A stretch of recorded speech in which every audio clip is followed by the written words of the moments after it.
La pregunta que yo me hago y que te quiero compartir es, ¿el costo de la carrera vale lo que cuesta?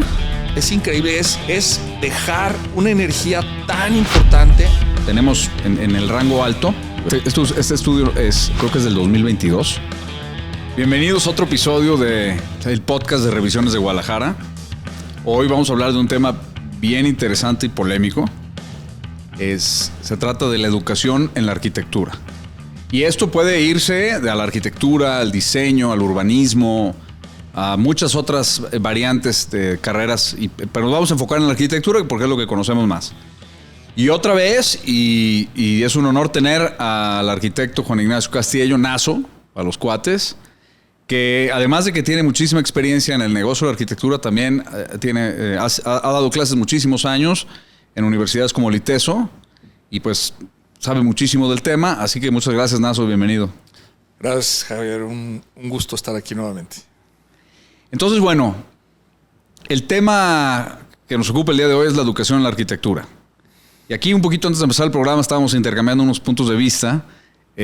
Yo tengo un punto de vista muy particular, que es que después de hacer muchas cuentas y muchos números, me he dado cuenta de que el costo de estudiar una carrera para el estudiante actual, sobre todo con las condiciones en las que se encuentra el mercado laboral, pues no salen los números, ¿no? Y sobre todo también nos dimos a la tarea de hacer una encuesta entre todos los seguidores que tenemos en Revisiones, que no son pocos, son casi 4,500 seguidores, y les preguntamos qué pensaban sobre la educación en la arquitectura para aquellos que estudiaron, ¿no? Aquellos que cursaron la carrera de arquitectura, de urbanismo, diseño interiores. Muchas gracias a los que participaron.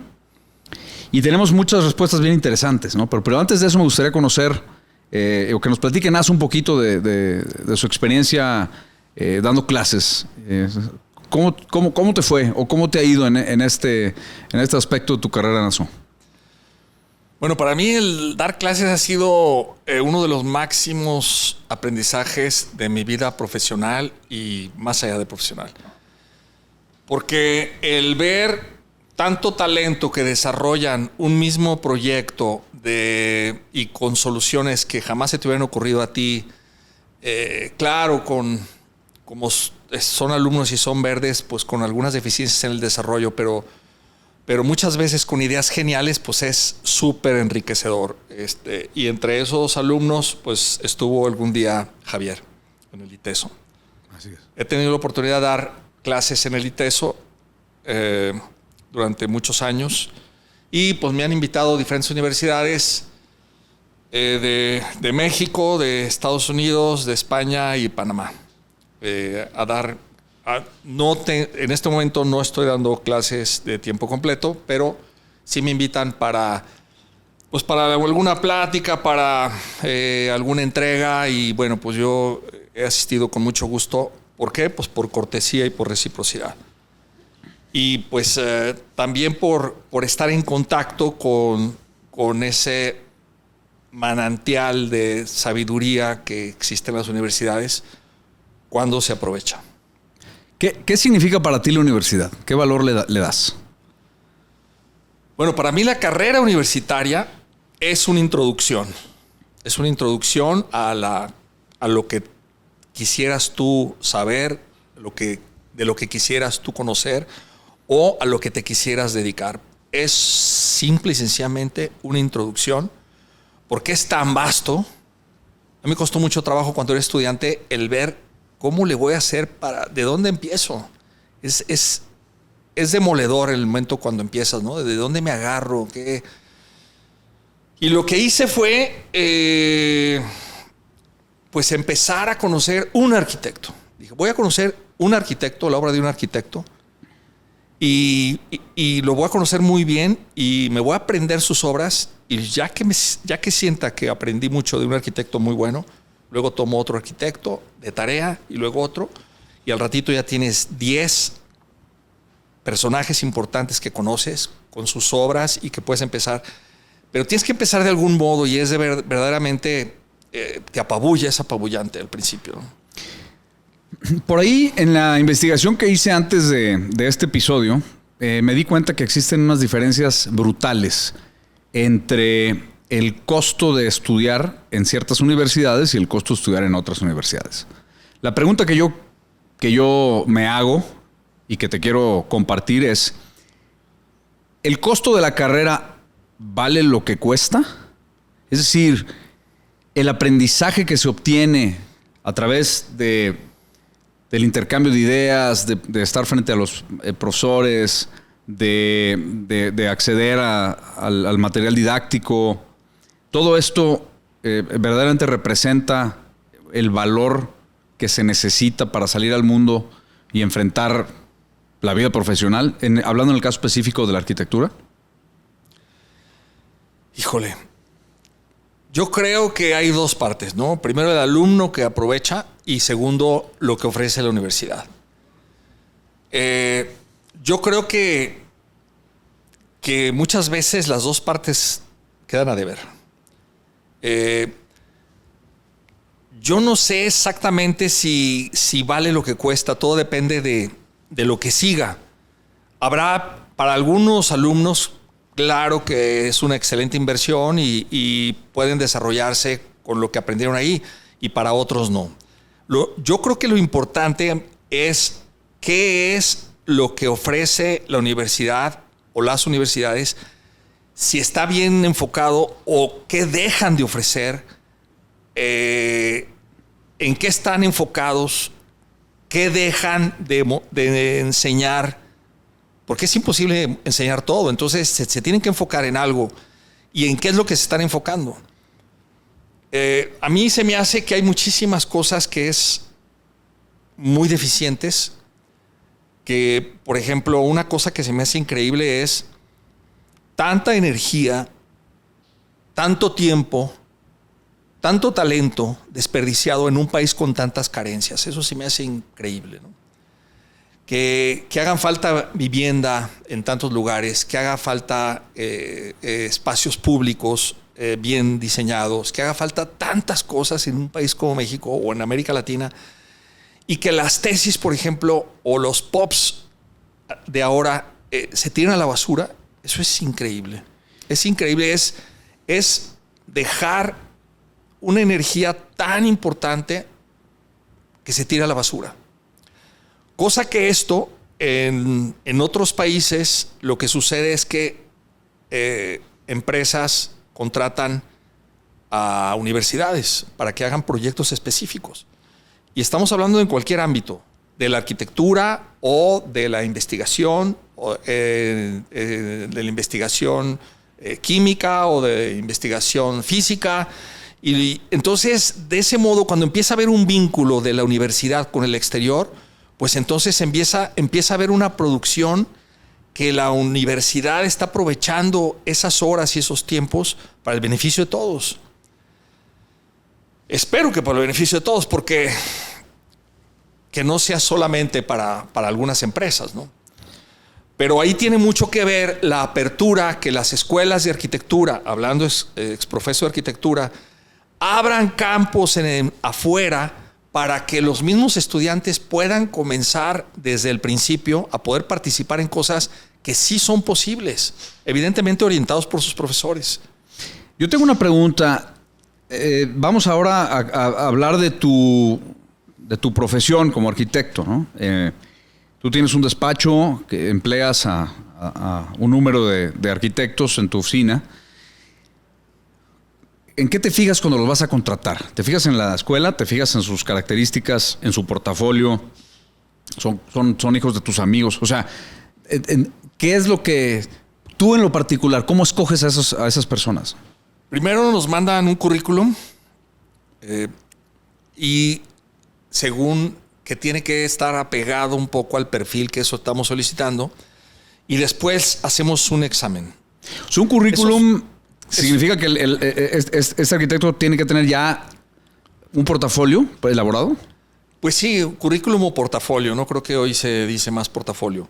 Pero es decir, puede ser recién egresado, pero pues que lo diga, que nos muestre los trabajos que hizo en la universidad. Uh-huh. Es decir, con lo que tenga, en el momento que esté, el avance que tenga en la carrera de arquitectura o fuera, que nos muestre lo que ha hecho, es muy importante. Y después le hacemos un examen. Tenemos exámenes para diferentes niveles en donde siempre es el mismo examen. Entonces, para nosotros es muy importante el, oye, pues esta chava nueva, como quién hizo el examen, pues como Julana de tal que lo hizo hace 5 años, órale, o como este cuate que lo hizo hace 3 años. Entonces eso nos empieza a dar referencias de dónde andan. Y basados en eso, pues tomamos una decisión de quién invitamos a trabajar, que a fin de cuentas son nuestros invitados, ¿verdad? ¿Es relevante la universidad de la que vienen? ¿Para ti? Pues yo creo que es relevante cuando se manifiesta, porque sí se manifiesta en los exámenes, se manifiestan las fortalezas de cada una de las universidades en cada área. Es decir, tú sí ves una homogeneidad en, digamos, si alguien viene del ITESO o de la UDG o de X o Y, sí más o menos ves que sí traen más o menos lo mismo.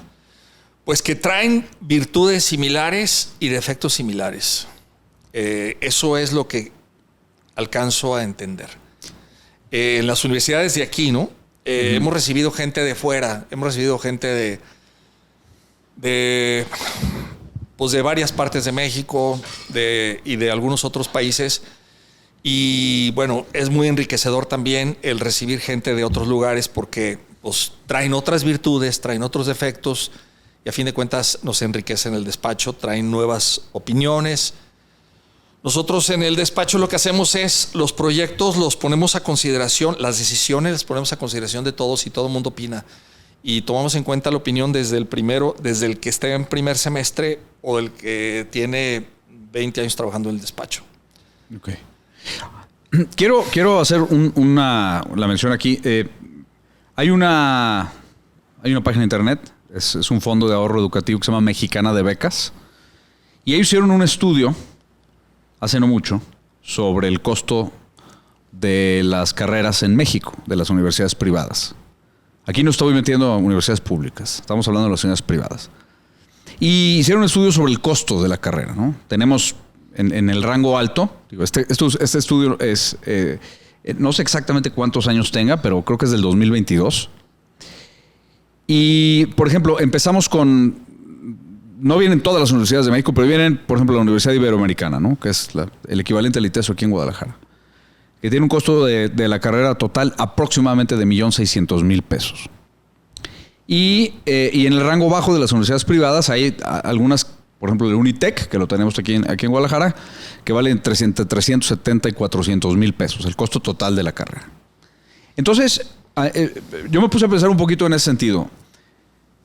Un arquitecto recién egresado, suponiendo que pasara tus exámenes y suponiendo que fuera compatible, entrará a un despacho como el tuyo, por ejemplo, y empezará ganando entre 12, 13 hasta 16, 17 mil pesos.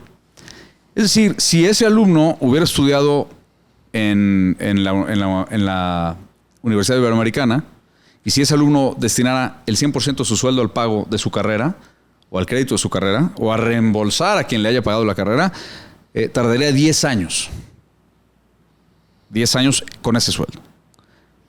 Ahora, no sé cuánto gana un arquitecto. 10 años en pagar su carrera, exacto. O sea, 10 años de sueldo, de 100% de su sueldo para pagar su carrera. Ahora, se supone que no siempre vas a ganar 15,000. Se supone que en la carrera de arquitectura tienes espacio de crecimiento. ¿Hasta dónde? No lo sé. Pero suponiendo que este personaje tuviera que dedicar solamente 1/3 de su ingreso para pagar su crédito, estamos hablando de 30 años. Si ganara el doble de los 15,000 pesos, seguimos hablando de 15 años para pagar su carrera si nadie le cobrara los intereses. Si ustedes saben mejores matemáticas que yo, me darán la cuenta antes, pero desde mi punto de vista, esa carrera no se puede pagar si vas a trabajar como arquitecto en un despacho siendo empleado. Es impagable. La única forma de poder pagar tus estudios es siendo un contratista independiente o dueño de tu propio negocio. Ahora, ¿qué porcentaje de los estudiantes de arquitectura logran hacer eso? Es decir, estaremos frente a un concepto de un costo mayor al valor que ofrece una carrera. ¿No sería bueno volver a las épocas de los arquitectos famosos como Brunelleschi y Leonardo y Miguel Ángel, que estudiaban como aprendices en la oficina de un constructor y de allí incluso recibían un sueldo? No solamente les costaba la guerra, sino que recibían un sueldo al aprender. Es decir, ¿este modelo de negocio será el correcto en un país como México? Esa es la pregunta que yo me hago y no me he podido responder. ¿Pero tú qué piensas al respecto? Pues es muy buena pregunta. Yo creo que es una pregunta que todos nos debemos de hacer, los que hemos estado involucrados en la academia, principalmente los que dirigen las carreras de arquitectura, en este caso, que es lo nuestro. Yo no lo sé. Yo creo que cada quien trata de hacer lo mejor posible, según lo que va entendiendo. Entonces, la pregunta es, ¿qué entienden? ¿Qué entienden los que dirigen las escuelas de arquitectura? ¿Qué entienden los profesores? Entonces ahí vienen los problemas. Entonces, cuando tú ves que tus profesores son puras personas que están metidos en la academia, que no saben qué sucede en el exterior, no trabajan en el exterior, no fueron exitosos en el exterior, y lo que realmente los alimenta es lo que sucede solamente ahí y unos pocos libros que se puedan leer afuera, pues entonces estamos metidos en un verdadero problema, porque ese tipo de perfiles de profesores divorcian más la academia de lo que sucede afuera. Yo me acuerdo que por ahí tú tuviste un desacuerdo, ¿no? Cuando dabas clases en el ITESO. Bueno, yo salí del ITESO por este motivo, porque los maestros de tiempo completo, había una batalla campal entre los maestros de tiempo completo y los maestros de tiempo variable, que éramos nosotros. Los que sí ejercían su profesión. Los que sí ejercíamos nuestra profesión, aprendíamos algo afuera y regresábamos a la universidad para compartir lo que aprendíamos afuera, y nos quejábamos de los que no salían afuera, de los profesores que no salían afuera, que se quedaban solamente en el ITESO, que eran de tiempo completo, no todos, pero muchos de ellos que se la pasaban de un lugar a otro con su cafecito, que lo verdaderamente importante era atender que no los corrieran y cuidaban su cheque, y sin importarles mucho ni la arquitectura ni los alumnos. Y ahí fue cuando sí hubo una batalla muy severa y la perdimos. Es lo que te iba a decir. Ganaron los malos, como dice Leonard Cohen. Ganaron los que no tenían experiencia. Todo el mundo sabemos que ganaron los malos. Ahora, yo te pregunto algo de esto. Digo, más bien, estoy suponiendo que este problema pues no es exclusivo del ITESO. Es un problema que seguramente se presenta. Bueno, hay maestros, como dicen, que tienen plaza. ¿Cómo le dicen? Que tienen... ¿Y cómo? ¿Qué no se supone que el que enseña tiene que ser el mejor? ¿O el que enseña tiene que ser el que se ganó el privilegio de enseñar? ¿Cómo funciona? Este es un problema que le pasa... Bueno, yo lo vi en el ITESO, en principio, en la Escuela de Arquitectura. Vi cómo se desarrolló cuando la Escuela de Arquitectura empezó a ya no ser tan joven, empezó a ser una universidad ya de una edad suficiente como para crear este tipo de personajes.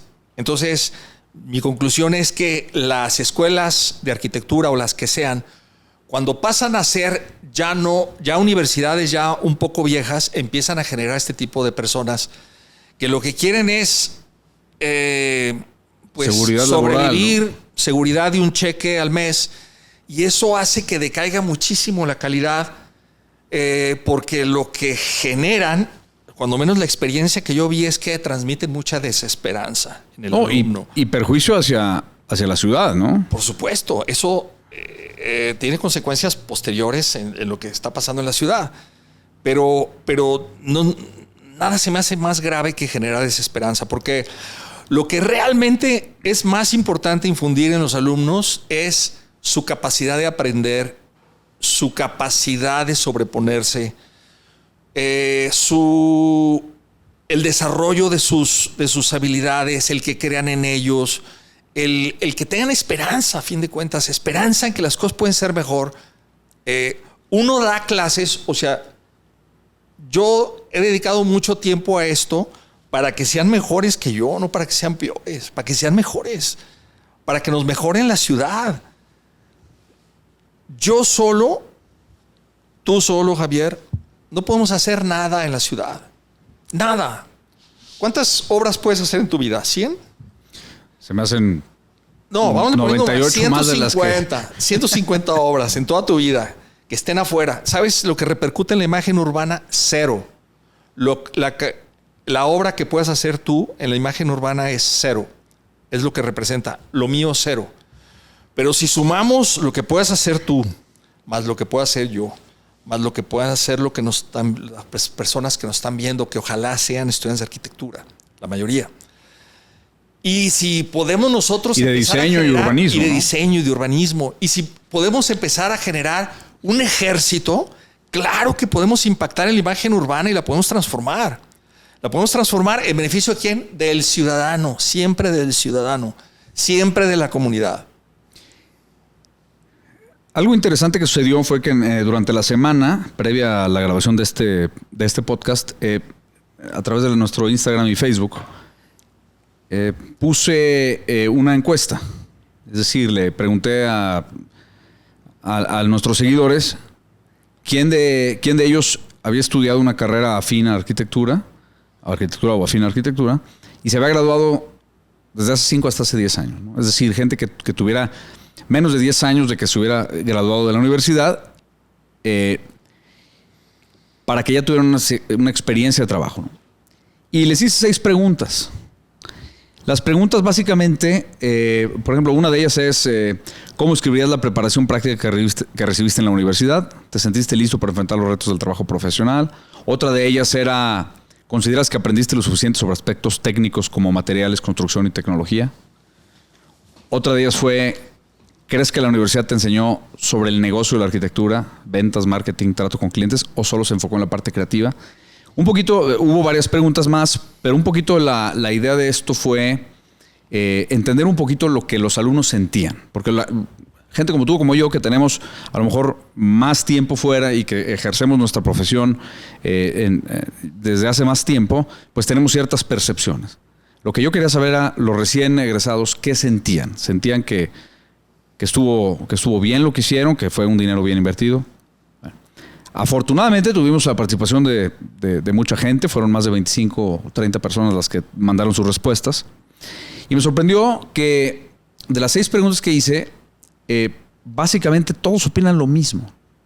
Opinan que no tuvieron la oportunidad de saber o de aprender sobre el mundo real, lo que hay afuera, ¿no? Sobre el mundo laboral. Que su educación básicamente fue teórica, que fue basada en el diseño sobre todo y no tanto en los aspectos pragmáticos del negocio de la arquitectura, porque, bueno, eso es otro debate para otro día, ¿no? Hay mucha gente que dice que la arquitectura es un arte. Yo digo que la arquitectura no es un arte. Eso lo platicaremos después. Pero bueno, yo conozco muchos arquitectos que son arquitectos empresarios, constructores, que son arquitectos artesanos, pero yo no conozco ningún arquitecto que se considere artista. Y si el arquitecto no es un artista, entonces la arquitectura no es arte. Pero eso lo discutiremos después. A lo que voy aquí es, por ejemplo, cuando se fundó la Universidad de Guadalajara, si mal no recuerdo, tú debes saber más de esto, pues los arquitectos que vinieron aquí eran arquitectos ya exitosos. Era gente que ya tenía, no todos, pero muchos. Eran gente que tenía y que ejerció su profesión fuera de las aulas, no solamente dentro de las aulas. Sobre todo los primeros alumnos, ¿no? Y hubo muchos teóricos que lo apoyaron, pero siento que ha cambiado mucho la academia de esa época de 1948 a la fecha. Se ha despegado de la practicidad y de la práctica profesional y se ha integrado más al academicismo, por decirlo de alguna manera. O por lo menos esa es mi percepción. ¿Crees que puede estar afectando? Porque esa es mi percepción al respecto. Es que yo creo que la realidad, o sea, el contexto sí va cambiando, pero lo que es la esencia de la arquitectura, yo no creo que haya cambiado. La esencia de la arquitectura, la definición de la arquitectura es exactamente la misma desde hace 1000 años que ahorita. Para mí. Y como dice un amigo... O debería de ser. Como dice un amigo, hay que pensar siempre que uno puede estar equivocado. Hay una remota posibilidad. No, es que sí, digo, si me dices ahorita algo mejor, a lo mejor cambio mi opinión. De acuerdo. Pero yo sí creo que la esencia de las cosas a lo de la hora no cambia, ¿no? Las personas, por ejemplo.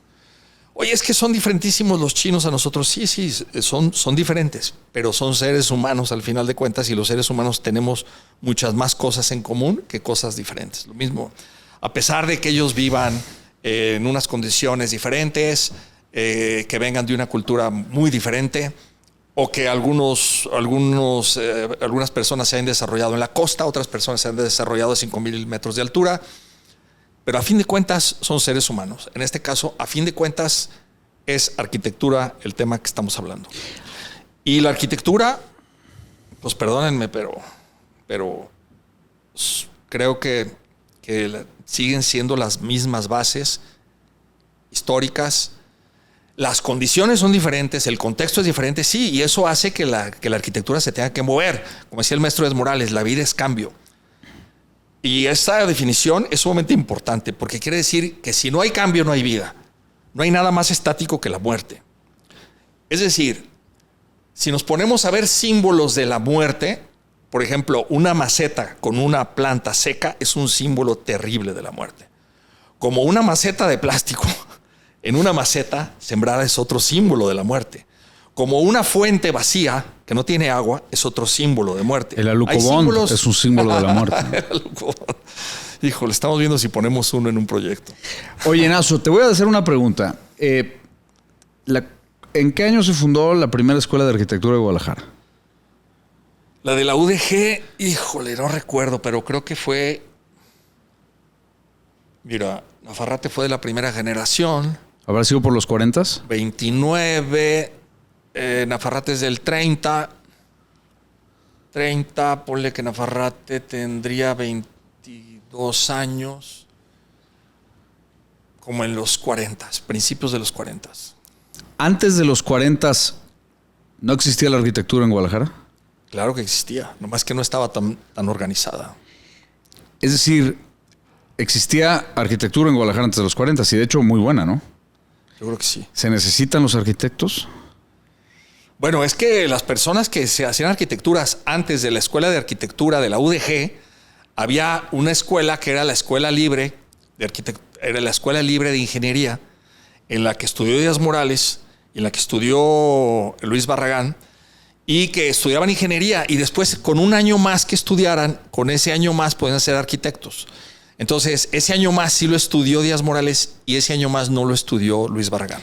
Es decir, vamos hablando de una de las obras más emblemáticas de la ciudad, ¿no? De la catedral, que se le considera al alarife Martín Casillas su proyecto, o por lo menos su construcción.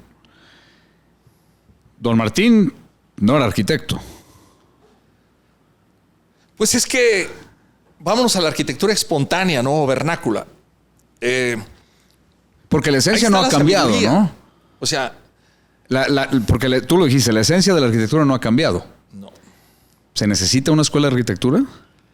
¿O podemos seguir construyendo como lo hicimos durante miles de años? Yo creo que las escuelas de arquitectura sí es mejor que existan a que no existan.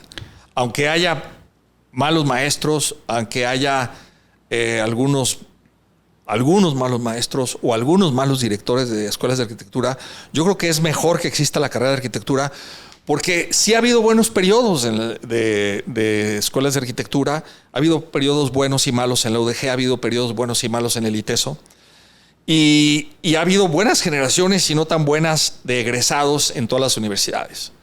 Entonces, yo creo que la experiencia de haber tenido escuelas que de algún modo contribuyeran a ahorrar tiempo a las personas para entender un poco más rápido las cosas, que a fin de cuentas eso pudiera ser. Ahorrar tiempo pero gastar dinero. Sí, o sea, sí. Ahorrar tiempo, sí, es muy caro estudiar arquitectura, la universidad es muy cara. Estudiar lo que sea, ¿no? Estudiar lo que sea es caro, pero pues tus hijos están chavos, pero yo creo que tus hijos, tú quieres que estudien alguna carrera, ¿no? Pues Mis hijos sí no sé estudiaron. lo que quieran ellos. O sea, yo no quiero que estudien una carrera. Yo quiero que ellos encuentren la mejor forma de desarrollar sus capacidades. Yo, en lo personal, creo que... Es decir, por ejemplo, ahorita estamos platicando dentro del marco del podcast de Revisiones GDL. La razón por la que yo comencé Revisiones GDL fue porque salí de la arquitectura y no conocía absolutamente nada de la arquitectura y de la historia y del urbanismo de la ciudad en la que he vivido o la que vivía hasta entonces toda mi vida. No sabía nada. Conocía las 3 casas de Barragán que quedan de pie. Tan. Entonces... Es que una bueno, carrera es insuficiente. Pero es una introducción. Que y para, aparte, para si qué te tocan malos maestros... ¿Para pues, qué sí es suficiente una carrera? ¿Para qué sí es suficiente? ¿Para qué sí es suficiente una carrera que no pueda irse al estilo Andrew Carnegie a una biblioteca pública y leerse todos los libros? Porque hablamos de que el 5% de los alumnos son exitosos, porque ese 5% de todas formas iba a ser exitoso en la vida. Porque tiene capacidad, porque tiene ganas de aprender, porque tiene oportunidades, porque tiene relaciones, porque tiene su familia dinero, porque tiene más intelecto que otros, porque pues conoce, nace, es como de ser alto o no. Entonces, ¿qué sí te provee la carrera? ¿Qué sí te deja? Que otros que no estudiaron y que hicieron lo mismo en las bibliotecas públicas y que aprendieron con maestros trabajando, no pueden tener. Mira, a mí lo que me dejó en primera instancia la arquitectura, a pesar de que mi padre fue arquitecto y mi hermano es arquitecto, fue que mi primera pregunta era, ¿realmente yo sirvo para esto? ¿Realmente esto es lo que me gusta primero? Sí me gusta. Y luego, ¿sirvo para esto? Entonces, la Escuela de Arquitectura me contestó la pregunta. A pesar de que saliste sin poder trabajar porque no había tiempo. Me contestó la pregunta y me dijo... Bueno, o más bien, yo descubrí que sí me gustaba la arquitectura, que todos esos años de haber hecho tantas casas y edificios y ranchos en el Lego, con esas 3 piececitas que eran una maravilla y que podías hacer todo lo que te imaginaras y que siempre te hacían falta piezas y que soñaba con que habría una bodega y me invadían... Se me venían todas las piezas de Lego hasta acá y no me podía mover porque siempre me hacían falta piezas. Pero la carrera me enseñó, regresando, la carrera me enseñó a que sí me gustaba la arquitectura, que sí podía hacer algo. La carrera nos enseñó también a que nos hacía falta tiempo en ciertas áreas, que Julano de Tal no era mejor que uno, sino que Julano de Tal tenía más horas en ciertas cosas que uno y que nosotros para poder alcanzar ese Julano que iba más avanzado teníamos que dedicarle más horas. Hablar del dibujo, por ejemplo, que es algo muy... Los que al principio dibujaban bien, acabaron dibujando bien, pero sí fueron alcanzados por otros en el transcurso de 4 años que fue la carrera que yo cursé. Sí, que es poder plasmar lo que te estás imaginando en el papel, ¿no? Que también esa es una limitación que muchos tienen. Sí. Ahora, regresando a tu pregunta, ¿me sirvió la carrera de arquitectura? Yo te puedo decir que sí. Tuve muy buenos compañeros. Fue una carrera, a mí me gustó mucho. Competía con algunos compañeros míos. Me gustaba mucho esa competencia. Me gustaba mucho yo poder decir, hice el mejor trabajo. Era una competencia muy sana. Y tuve el gusto de que éramos, o sea, yo calculo 15 compañeros que de veras tratábamos de hacer el mejor trabajo y de que queríamos ser buenos en la arquitectura. 15 no son pocos, ¿eh? Son muchos. En una generación. Entonces, eso también ayudó mucho a mi desarrollo personal y bueno, pues los he seguido frecuentando y nos juntamos y seguimos criticando lo que hacemos y nos burlamos de lo que hace el otro y se burlan de lo que hago yo. Pero es sumamente enriquecedor. Entonces, la respuesta es sí. Y yo creo que sí, que es mejor que haya carreras deficientes a que no haya. En los hijos está muy claro. Es decir, lo que tú decías, por ejemplo, claro, yo les doy la libertad, les creo, porque luego los hijos empiezan a regañar a los papás, como una constante. Pero creo que yo sí les di libertad a mis hijos para que estudiaran lo que quisieran. Sí quería que estudiaran algo. Yo digo, es lo que te iba a decir, ¿les diste libertad de que no estudiaran? Yo creo que ahí no. Yo creo que ahí la pregunta era, ¿qué vas a estudiar? O sea, ¿qué vas a estudiar? Tienes toda libertad de escoger lo que quieras, pero ¿qué vas a estudiar? Como les dije, cada uno de ustedes... Es decir, una carrera, porque puedes estudiar solito, ¿no? Puedes leer libros. Sí. Si hubiera sido... Quizá me hubiera hecho un poco de bronca si me hubiera contestado uno de mis hijos eso, pero seguramente lo hubiera dejado. Por ejemplo, otra de las cosas que sí les decía a mis hijos es, ¿cuál instrumento musical vas a tocar? Nada de que, oye, ¿te gusta la música? No. ¿Cuál instrumento musical vas a tocar?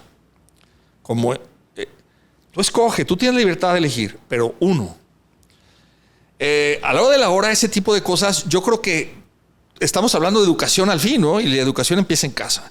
Entonces, yo creo que uno a los hijos le tiene que dar, como a los alumnos, le tiene que dar la libertad dentro de los límites. Si no hay límites, es un desastre, absolutamente todo. ¿Y qué fue lo que sucedió con la educación que nosotros cursamos? Que hubo personas geniales, sabios, que nos pusieron los límites muy claros para que a partir de esos límites fuera la plataforma de lanzamiento. Como fueron los maestros, pues nos tocó que nos diera clase Ignacio Díaz Morales, nos tocó que nos diera clase Enrique Navarrate, nos tocó que nos diera clase varios profesores de ese nivel que pues todavía al día de hoy estoy muy agradecido. Se le considera a la Universidad de Bolonia la primera universidad del mundo, ¿no? Fundada... La primera, no del mundo, de Europa. De Europa. Del mundo occidental, Del mundo occidental. La segunda es Oxford, la primera es Bolonia. Bolonia, 1088. Es decir, en 60 años más o menos cumple 1000 años. Pero, habiendo dicho esto, era muy distinta a lo que hoy tenemos como una universidad. Era un concepto casi completamente distinto. Era un lugar en donde la gente iba a aprender, iba a escuchar, iba a intercambiar ideas. No a escuchar a alguien parado enfrente y decirle cosas, sino a intercambiar ideas que se combinaban con las experiencias del día a día. Es decir, era más bien casi como una sociedad de personas que se dedicaban a investigar y aprender sobre un mismo tema. Que creo que eso es muy enriquecedor. Tú lo dijiste al principio de la plática. Enseñar ha sido para mí una experiencia muy enriquecedora porque escuchas puntos de vista distintos. Entonces, ¿no será que tenemos que cambiar el modelo de enseñanza desde primaria y secundaria, ¿no? Porque sabemos que México es uno de los países con peor enseñanza del mundo, ¿no? O sea, los alumnos mexicanos salen mucho más abajo que otros alumnos de otros países, sobre todo de Asia, ¿no? Y las universidades mexicanas, las mejores universidades mexicanas no entran al top 100 o 200 del mundo. Es decir, y no necesariamente son más baratas. Creo que la UNAM está top 100 como única. Pues yo creo que estaba, porque ya ahorita como están las cosas, yo creo que va a estar top 100, pero de abajo para arriba. Porque ya le quitaron el presupuesto y todas estas cosas. Aún así, digo, la UNAM podrá estar top 100 y ¿cuántos premios Nobel hay en México? ¿Cuántos white papers se publican al año? ¿Cuántos descubrimientos nuevos hemos tenido?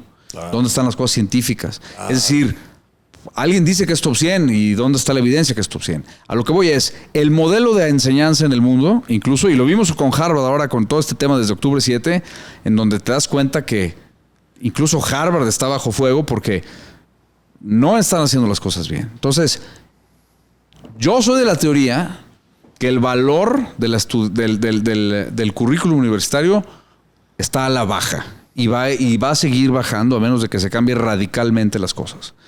hoy por hoy yo en mis empresas, la universidad en la que he estudiado para mí es absolutamente irrelevante. Las entrevistas con las personas, los casos teóricos y las preguntas que se les hacen, incluso los portafolios de las personas son mucho más importantes, completamente más importantes que eso. Y para ello, entonces, yo creo que tenemos que hacer una introspección y revisar realmente cuál es el verdadero valor que la sociedad le está dando a la universidad, que para mí, si me preguntas, pues es tener colgado el diploma para podérselo enseñar a alguien y que te dé trabajo. Es que yo creo que siempre ha hecho falta aquí en México y en otras universidades, sobre todo de América Latina, ese contacto con la vida cotidiana, ese contacto con el exterior, fuera de las aulas. Yo no entiendo por qué, si hay carreras como medicina, que sí entienden esta parte de que aparte de las aulas, luego se tienen que ir al campo a trabajar lo que ya aprendieron. Y realmente en el campo, pues es cuando confrontan todo, ¿no? Y además existen licencias para la práctica de esa disciplina, cosa que no existe acá. Y luego regresan regresan a las aulas para hacer su especialidad. Y nosotros en la arquitectura nos quedamos solamente con la primera parte de los médicos. Entonces, sin embargo, en otros países es forzoso el que el alumno para terminar su carrera tenga que hacer, inclusive en otras universidades de México, tienen que hacer, eso pasa por ejemplo en Istmus, Panamá, y eso pasa por ejemplo en Istmus Norte, que es en Chihuahua. Por eso hemos recibido algunos estudiantes de Chihuahua y algunos estudiantes de Panamá, porque es indispensable para poder presentar su tesis, es indispensable que ellos trabajen en un despacho X meses. Entonces, a mí se me hace esa parte, si no está vinculada la carrera de arquitectura con el exterior, pues simple y sencillamente estamos haciendo perder mucho tiempo a los jóvenes. Ahora, es tan poco tiempo, 4 años, lo que me tocó a mí, o 5 años que quizá te tocó a ti, que es lo que creo que está vigente en este momento, que tienes que elegir porque no puedes todo, no se puede con todo, ¿no? El tiempo está rebasado por todo lo que tienes que explicar. Por eso hablo que esto es una introducción y tienes que elegir ciertas cosas. A veces por eso se entiende que la parte técnica la vas a aprender tarde o temprano. Y por eso mis hijos, dije, los vamos a meter a un colegio que hablen francés porque el inglés lo van a aprender a fuerzas. Automáticamente los voy a hacer trilingües. El inglés lo van a aprender forzosamente. Bueno, acá, en una carrera de arquitectura, la parte técnica la van a aprender a fuerzas. Van a ser administradores tarde o temprano. Van a aprender de leyes. Por ejemplo, a estas alturas del partido, creo que tú y yo entraríamos a 8º semestre de leyes. Entraríamos a 8º semestre de contabilidad.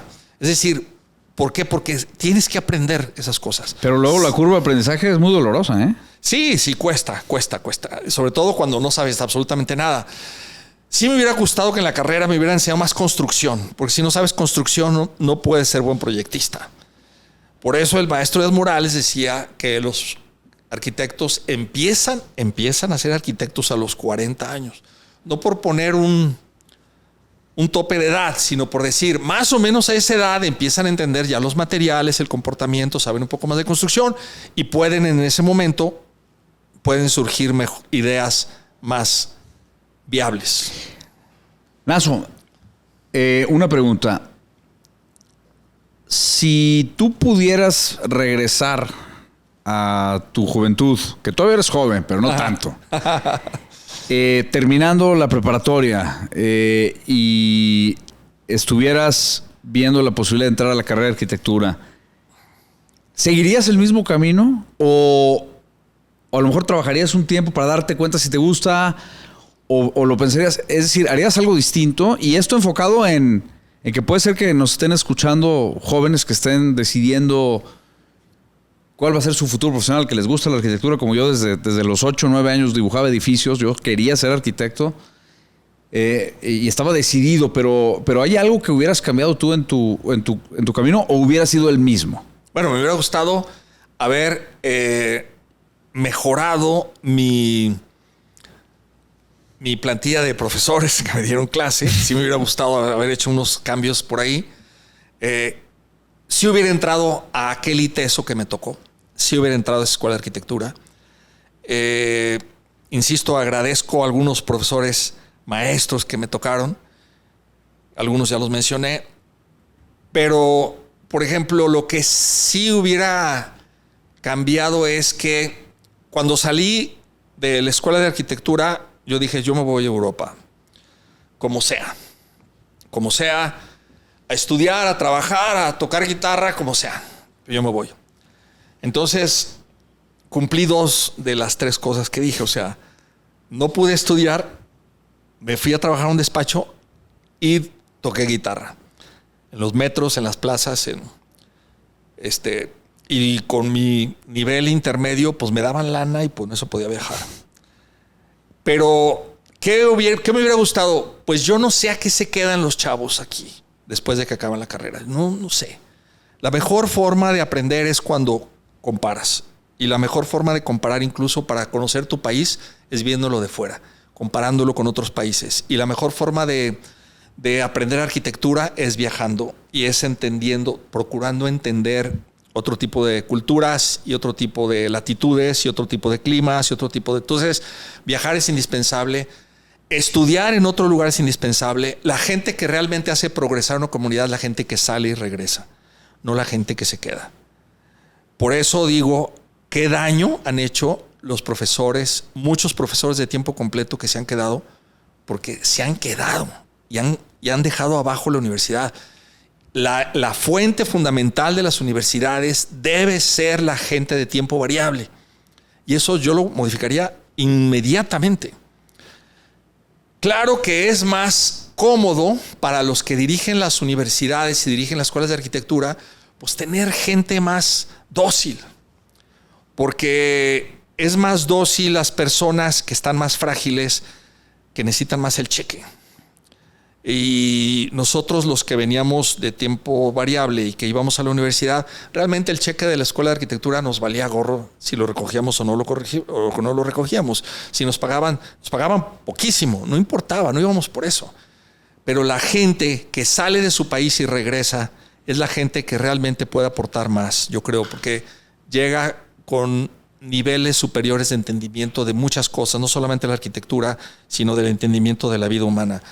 Así como la gente de las universidades que sale y regresa a la universidad a enseñar lo que aprendió afuera. Yo, una de las últimas cosas que quiero decir, porque te quiero dar crédito de esto, ¿no? No todo fue negativo cuando yo estudié tampoco, ¿no? Lo que pasa es que desde un punto de vista actual puedes ver hacia atrás y pues hay muchas cosas que yo hubiera cambiado. Primero, pues te conocí en la carrera, fuiste uno de los maestros que realmente me dejó mucho. Y hay una frase en específico que tú me dijiste en esa época, y a lo mejor no te acuerdas, o a lo mejor sí te acuerdas. Pero tú me dijiste, un edificio que está diseñado tiene que ser un edificio para ese lugar, para ese momento. O sea, no puedes diseñar el mismo edificio para Guadalajara que para Dallas, que para Chicago o para Frankfurt. Ahora, hay muchos arquitectos muy exitosos que yo veo sus edificios y proyectan el mismo edificio en Frankfurt, en Dallas, en Mérida o en Guadalajara. Y son arquitectos exitosos. Y luego, no nomás eso, ¿no? También otra cosa me dijiste. Y yo me acuerdo porque lo sigo diciendo. Yo se lo digo a mis clientes, se lo digo a mis colegas, se lo digo a mis alumnos, no, porque yo no doy clases. Pero, por ejemplo, si un edificio es igual de sus 4 lados, es un edificio que está mal diseñado. Porque el sol resulta que sale de un lado y se mete del otro. Y en la mañana es más débil que en la tarde, su calor. Y luego existe una cosa que se llama latitud y longitud. Y cada lugar tiene diferente latitud y longitud. Entonces el sol se comporta diferente en todos lados. Entonces no puedes diseñar el mismo edificio en lugares distintos. Yo veo y volteo aquí en Guadalajara y cualquiera de las personas que están en Guadalajara o en cualquier otra ciudad de México pueden asomarse hacia afuera y van a ver edificios que son iguales de los 4 lados. Todos esos edificios están mal diseñados. Ni siquiera necesito conocerlos para saber que son edificios que están mal diseñados.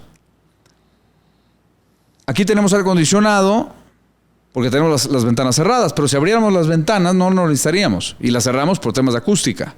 ¿Por qué? Porque el arquitecto que diseñó este edificio sabía perfectamente bien el tema de ventilaciones y el tema del norte para que no del sol, porque por eso diseñamos un edificio así. Pero la mayoría de los edificios de hoy en día necesitas el aire acondicionado, si no, no puedes sobrevivir.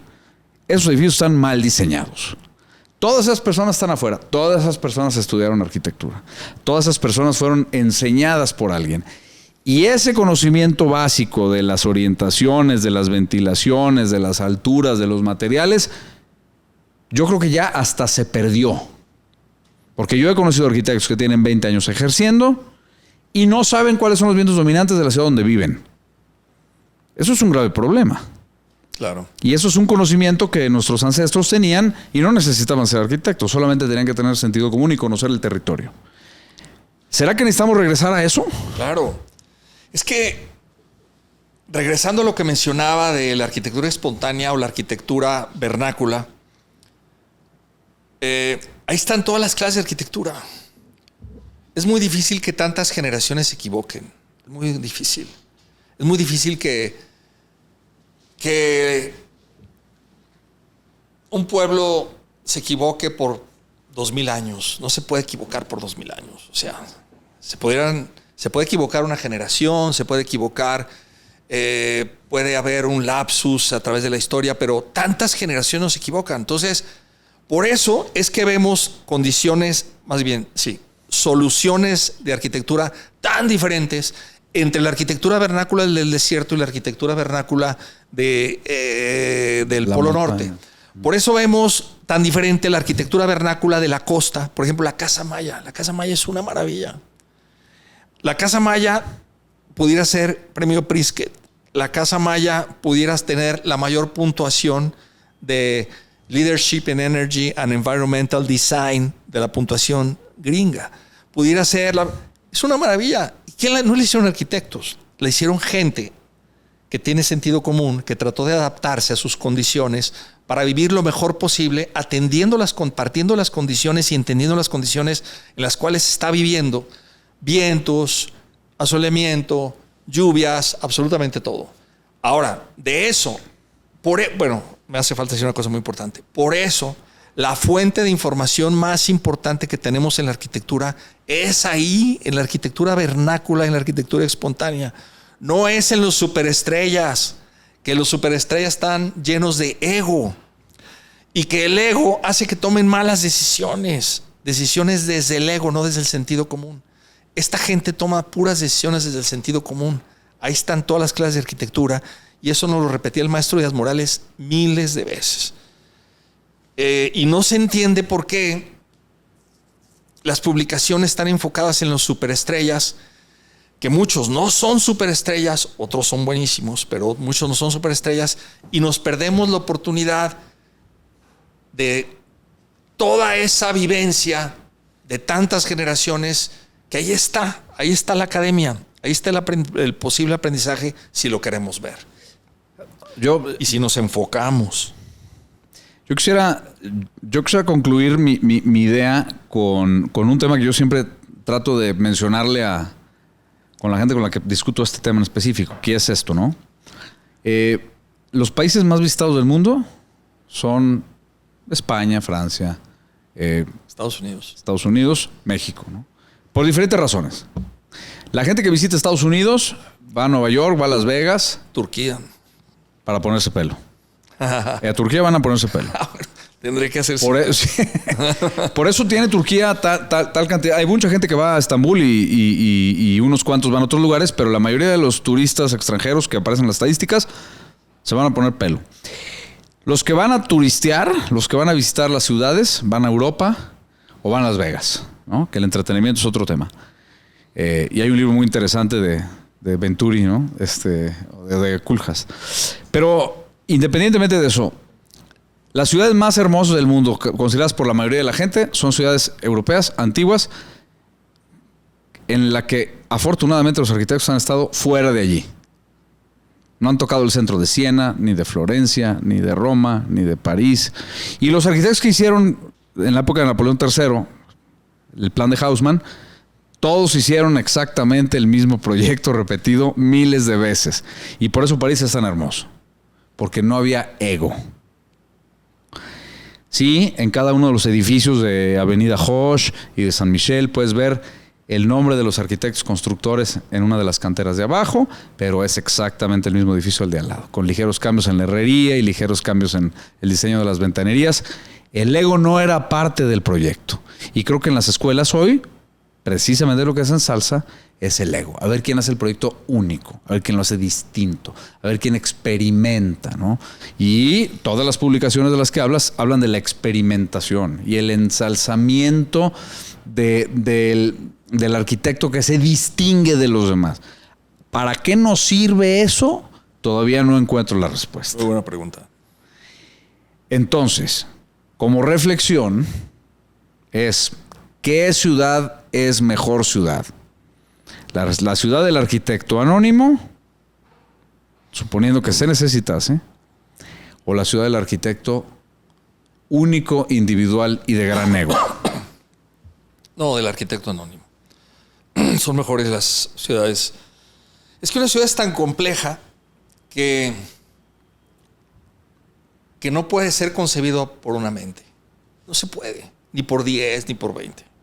O sea, tiene que ser concebida y tiene que ir creciendo como libre mercado. Como dicen en mi rancho, para que no le falte hervor. Ahí está Brasilia, ¿no? O sea, Brasilia que fue hecha con una idea de... Por los maestros del modernismo. Sí, con una idea de poder desarrollar todo el potencial que tenía la selva amazónica y para poder urbanizar el centro de Brasil y que no se desarrollara solamente la parte de la costa atlántica de Brasil, que ahí está concentrado todo.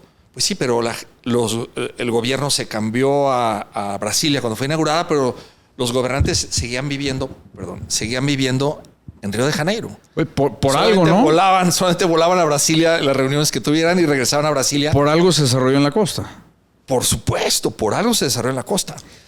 Pero ahí, por ejemplo, Brasil es un caso en el que dices, es imposible que unas pocas mentes puedan captar todas las condiciones que necesita una ciudad, que se van forjando a través de los siglos.